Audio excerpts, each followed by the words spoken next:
कमरे से आती खुलखुल की आवाज़ ने मानो सीना चीर के रख दिया था उसका। खांस खांस के कम्मो अम्मा सालू को बुला रही थी। करमजली जरा आके मेरे बर्तन तो उठा ले। आज ये नई बात नहीं थी कि सालू को करमजली के नाम से पुकारा जा रहा था। उस नाम को सुनते सुनते वो अपना नाम शालिनी भूल चुकी थी, जिसे उसके माँ बाप ने प्यार से दिया था। जैसा नाम था वैसा ही उसका व्यवहार था, चुपचाप रहना, शालीनता से अपनी जिम्मेदारियां निभाना। कहने को सालू बहू थी, पर नौकरानी से ज़्यादा इज्जत नहीं थी इस घर में उसकी। 7 बरस पहले सालू इस घर में कम्मो की बहू बनकर आई थी। सालू कम्मो की एकमात्र बहू थी। कम्मो ने रघु को 4 पुत्रियों के जन्म के बाद पाया था। काफ़ी मन्नतों के बाद रघु पैदा हुआ। बड़ी बहनों का चहेता था रघु, और तो और कम्मो ने भी उसे सिर चढ़ा रखा था, सो पढ़ाई पे कोई ज़्यादा ध्यान नहीं था। राजसी ठाट अभी कम्मो के छूटे नहीं थे। राजा महाराजाओं के समय में कम्मो के पति कुंवर राज राजमहल में राजपुरोहित हुआ करते थे। राजाओं का जमाना अब लद चुका था। कम्मो जब ब्याह के आई तब ठीक ठाक हालात थे। खान पान रहन सहन काफ़ी नवाबों वाला था। धीरे धीरे सब खत्म हुआ, नाम के ठाठ रह गए। एक के बाद एक 4 बच्चे हो गए, 4 लड़कियां हो गई बेटे के इंतज़ार में। 5वां बच्चा रघु था। खजाना कब तक नवाबी शौक पूरे करता, खाली होता जा रहा था। अंदर से खाली, पर बाहर कम्मों का रुआब अभी भी जमींदारों वाला था। इस खाली खजाने के गम में कुंवर राज ने दम तोड़ दिया। अब घर की सारी जिम्मेदारी कम्मों की हो गई, लेकिन उस पर कोई ज़्यादा असर नहीं दिखता था। वहीं शाम को मुंह में बीड़ा दबाकर आंगन में पीपल के चबूतरे पर पालती मारे चौपाल लगती। सारे गांव की खबर लेना, किसकी किस से लड़ाई हुई, किससे घर कौन आया, किसका घर में क्या हाल है, ये सब मानो कम्मों को जानना जरूरी था। रो के पूछती और हंस के गाने वालों में से थी वो। अपने फटे का पता नहीं, पर दूसरों के फटे में जरूर टांग अड़ाने में आनंद आता था। माँ को देख बेटियां भी इसी तरह की हरकतें करती। बातों बातों में फंसाकर कम्मों ने अपनी 4 बेटियां किसी न किसी के पल्ले बांध दी। बाहरी चमक देखकर लोग मूर्ख बन जाते और कम्मों की बातों में आ जाते और रिश्ता जोड़ लेती थी। अब बारी रघु की आई। बच्चों की अधूरी परवरिश के कारण पढ़ाई लिखाई तो कोसों दूर थी। बस राजसी तमगे के कारण रिश्ते आ रहे थे, जिन्हें कम्मो इनकार कर रही थी। उसे तलाश थी ऐसे घर की जो उसकी खोई पूंजी वापस से लाकर भर दे। ईश्वर सब देखता है। पास के गांव के जमींदार के घर से रघु के लिए रिश्ता आया। बहुत अमीर थे, अकेली लड़की थी सालू। बस कम्मो को हर हाल में उसे बहू बनाना था। लोगों के जोर लगवा कर कम्मो ने रिश्ता पक्का करवा लिया। खूब धूमधाम से शादी हुई। गहने कपड़े, न जाने क्या क्या शादी में मिला। एक चीज़, संस्कार, जिसकी कमी कम्मो के घर में थी। सालू के रूप में वो गलती से आ गई, जिसकी कम्मो को कोई ज़रूरत नहीं थी। कुछ दिन तो सब अच्छा रहा, फिर कम्मो की मांग बढ़ती गई। मायके जाती तो सालू को अपने मायके से लाने वाले सामान की लंबी लिस्ट मिलती लाने के लिए, सो उसे अच्छा नहीं लगता था। इस बार जब वो गई तो उसका नहीं लाई, बस अपनी माँ की ही एक जड़ी की साड़ी जो सालू की नानी ने उसकी माँ को दी थी। उस साड़ी का महत्व केवल उसका परिवार ही जानता था। इतने गरीब घर में आकर कभी उसने अपनी असलियत अपने माँ बाप को न बताई, लेकिन अब वहाँ कुछ न लाने की सोच। बस वो 5 मीटर आंचल लाई तो हर परिवार की मर्यादा होती है, अगर समझो तो वह कम्मो। अब कम्मो का व्यवहार भी बदल गया। वो सालू को करमजली कहने लगी, जैसे उसने ही सारा घर खाया हो। दहेज की रकम से अच्छा चल रहा था, पर सालू ने अब घर के कुछ न लाने की ठान ली। घर के हालात देख रघु अपने दोस्त की दुकान पर बैठने लगा। जो थोड़ा मिलता उसी से सालू घर चलाती। सालू घर के काम में लगी रहती। इसी बीच सालू पेट से हो गई, लेकिन कम्मो नहीं। गाली गलौज चौपाल पर बहू की चुगलियों के बाज नहीं आती थी।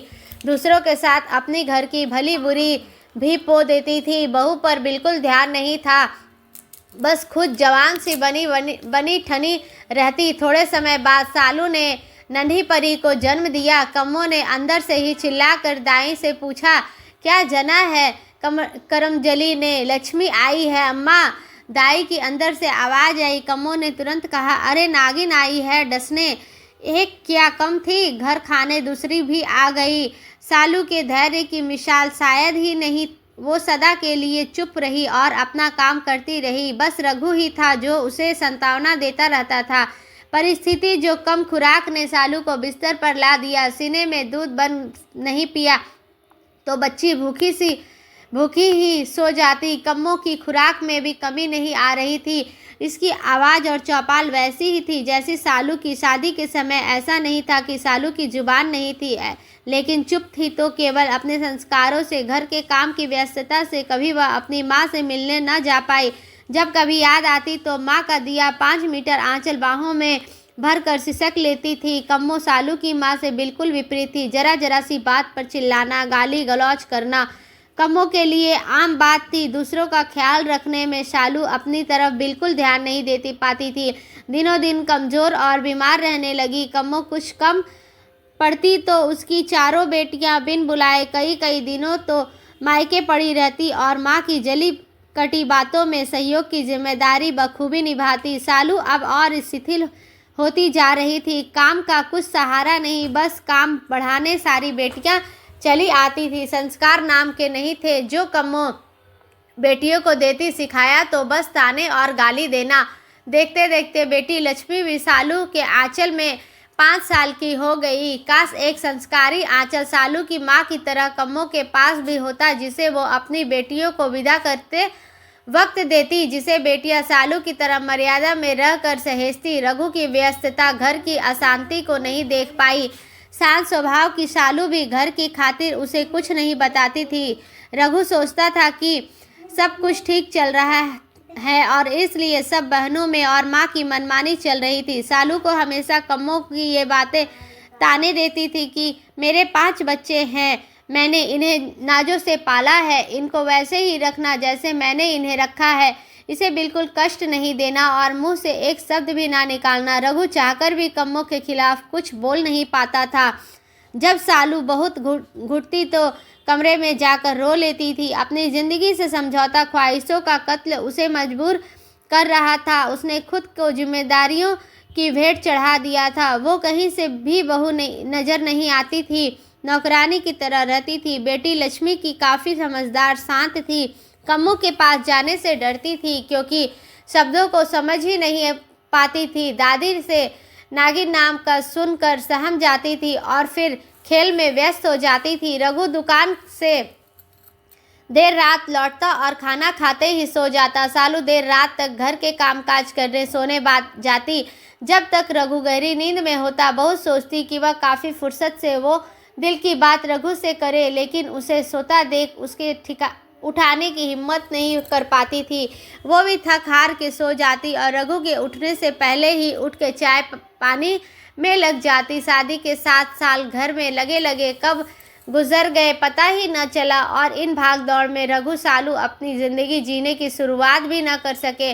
सालू की कमज़ोरी बीमारी में तब्दील हो चुकी थी। समय और पैसे के अभाव में उसे सैया पकड़ने को मजबूर कर दिया। दिन से आई है, जीना हराम कर रखा है। रघु ने जहर का घूंट पिया और उल्टे पांव अपनी सालू के पास आ गया। उम्मीद नहीं थी कि इतनी बेरहम भी माँ होती है। आज रघु को सालू की सहनशीलता पर फिक्र हो रहा था। कितने जल्लादों के बीच वो जी रही थी। एक वो सालू की माँ थी और एक मेरी ये माँ है। इतना फ़र्क क्यों है? माँ तो दोनों थी। इस पहेली को कोई नहीं सुलझा सकता। आज रघु को मलाल था कि वो किस माँ की कोख से पैदा हुआ। बिल्कुल भी मोह नहीं, जिससे दिन रात केवल इस घर को दिया। उसके प्रति इतनी निष्ठुर पत्थर दिल भी किसी गैर की मौत पर अफसोस तो करता है। पर यह क्या, उसने सोचा, वाकई सालू सही कह गई। कम्मो के 5 मीटर आंचल से में किसी के लिए भी छांव नहीं थी और सालू ने अपनी माँ के आंचल में सभी को समेट रखा। सबको समेटते समझते आज वो खुद ही सिमट गई। भारी कदमों से रघु सालू की विदाई करने लगा। रघु ने सालू की माँ की वो संस्कारी साड़ी निकाल कर सालू को ओढ़ा के ही अंतिम विदाई का निर्णय लिया और फिर लक्ष्मी को लेकर बिना सोचे समझे कभी खत्म न होने वाली सफ़र पर निकल गया, जहाँ ऐसे बेरहम लोगों का साया भी उसकी लक्ष्मी पर ना पड़े।